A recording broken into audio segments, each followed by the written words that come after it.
МПЦ очекува Вселенскиот патриарх Вартоломеј позитивно да одговори на писмата на државниот врв за автокефалноста на црквата. Нема ништо спорно и нема никакво мешање во црковната и световната власт, бидејќи државниот врв го дели ставот на МПЦ и легитимно е правото и на претседателот и на премиерот да бараат начин да се реши ова прашање, вели во краток телефонски разговор за телевизија 24 отец Тимотеј. Се надеваме и очекуваме дека Вселенскиот патриарх позитивно ќе одговори на писмата и на МПЦ, но и на државниот врв.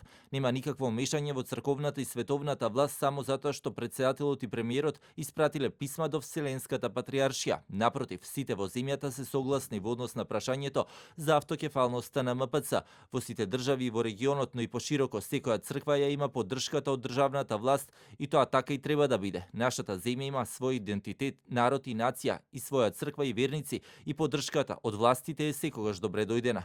Прашањето за МПЦ пак и натаму побудува интерес не само во домашните медиуми, туку и пошироко. Откако и вчера својот став го повтори шефот на државата Пендаровски по писмото кое пред неколку дена го испрати до Вселенскиот патриарх Вартоломеј, со анализа за црковните прашања поврзани со МПЦ и Балкан Инсайт, порталот анализирајќи ги случувањата, исто така се повикува на ставовите на државниот врв во земјата, но и анализира каква разврска ќе има црковното прашање наведувајќи. Писмата представуваат продолжение на напорите на премиерот Зоран Заев за затворање на ова чувствително прашање. И Заев и Македонската црква испратија писмо со исто барање до Вартоломеј во 2018 година. Тие беа охрабрени од тогашната одлука на Вселенскиот патриарх да ја признае независноста на Украинската православна црква, спротивно на заложбите на Руската црква и политичките власти.